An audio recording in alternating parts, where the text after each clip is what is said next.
Hello, ladies and gentlemen. This is Eddie Marcus again.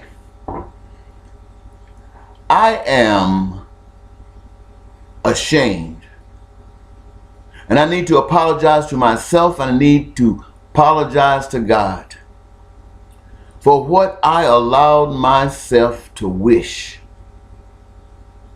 and that is that I was dead. I allowed myself to wish that I was dead because of the deception that I found within this world.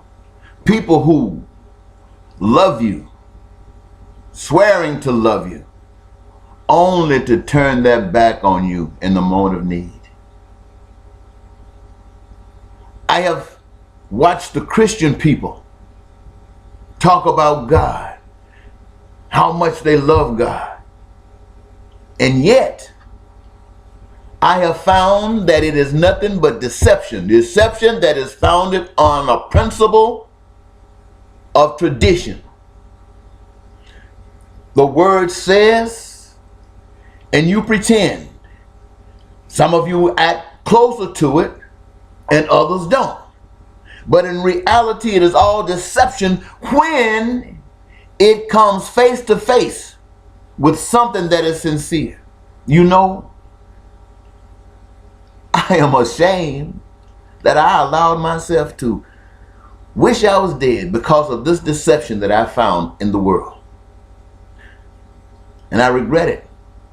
Yet I'm thankful that today I am glad to be alive. I am glad for one more chance to reach those. When you look at the little kids, ladies and gentlemen, when you see them in preschool and nursery school and kindergarten and first grade, if you watch them grow up, you know they are the flowers, the wheat and tares of tomorrow. We know that. We've lived long enough to know this. And we know that as we were introduced to this world based upon our surroundings, so will they be. And yet, when we look at our finished product, it would appear to me that we could see something that is dissatisfactory. And we, because of the children who are going to come into it, should want to change it. And we should want to change it for the best. And if we don't know what the best is, we should be open to receive when we are confronted with the best. And being confronted with the best sometimes requires that we necessarily put aside our prejudices and see truth for being what it is. Yet, I had to say that I didn't know this. I know how we are. But some power outside of myself, inside of me, put me in the world to see, to advocate for this peace and prosperity and joy that God is all about, the God of love.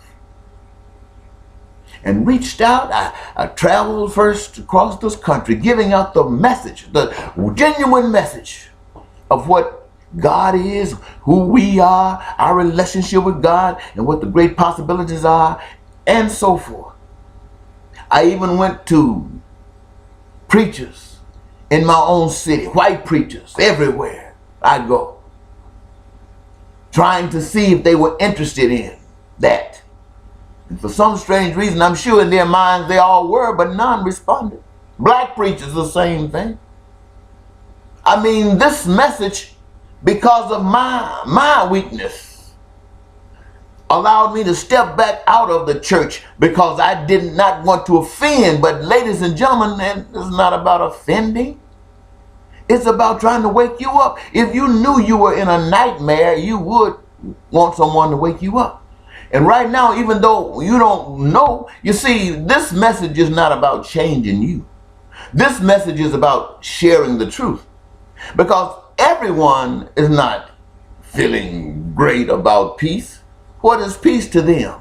They want chaos. That's heaven. That's prosperity. Who wants that? They want the struggles of going through systems as we have before us in this world. To them, that's heaven. But there are those that want peace. The mission here is to let you know that all of the things that happening in the world, well, all of us are responsible, because unless we're trying to get rid of it, then we are supporting it. And the reason that it's a guilt thing is because there are those who don't really believe in it, but they're doing it because of other fears.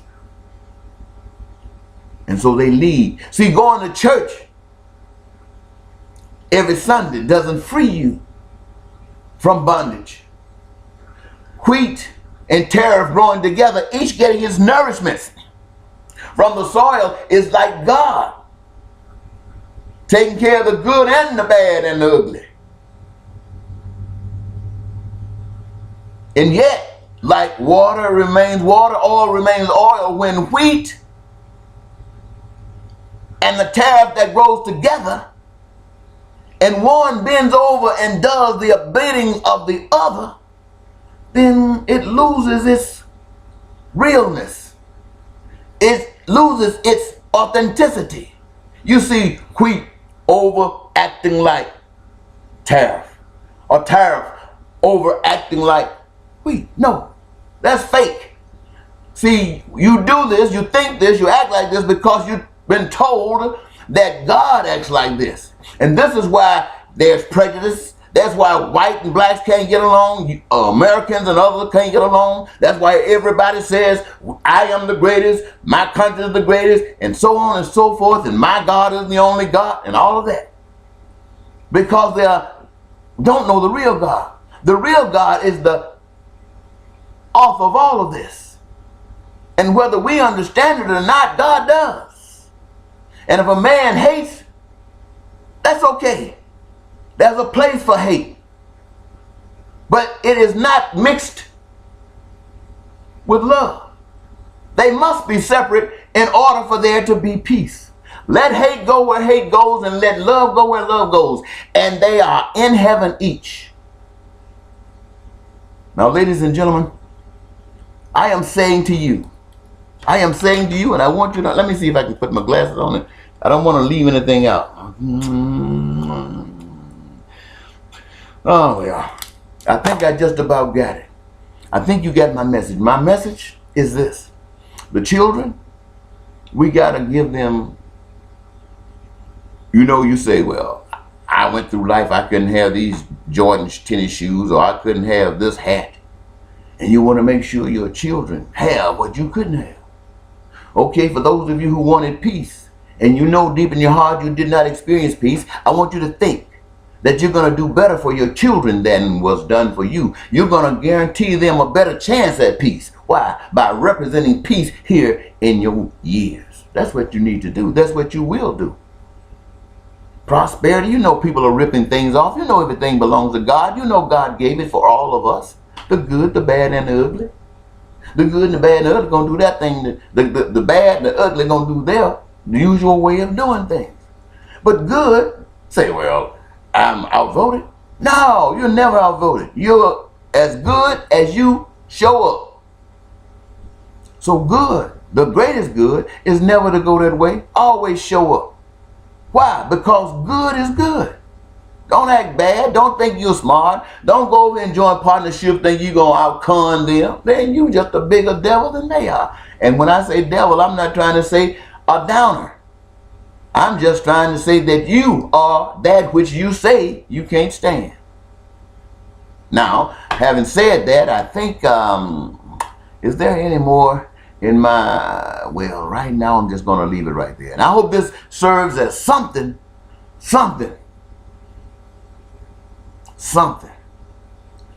that would make you say, well, I'm white and I really haven't cared about peace other than thinking that it'll happen after we die. Maybe we can do something for all of us. And then blacks, maybe you'll say the same thing. A lot of us live good, but many of us don't. It would be great if we all could, and it would really take a God to do that. And if it's done, it's because it's evidence of God. So maybe we'll join that bandwagon. And as you do this, then the doctors and lawyers and businessmen and professionals and academics, they will be moved by what they see. And I see, because what they see now is going beyond what they've always heard. They are seeing the evidence. And the evidence, my friends, the evidence will mess with people. People want to do right, except those who don't. And like I said, don't worry about those who don't. Represent who you are. And you don't have to fight. Just be who you are. The evil ones, and when I say evil, I'm talking about those who are not like you. And to them, you're evil. So don't get on no high horse. I'm just saying, be who you are. And whatever the outcome is, if you be who you are, whatever the outcome is exactly what God wants. It's exactly what God wants. And the outcome of such an act will be divine. I promise you, it'll be divine. Bye-bye.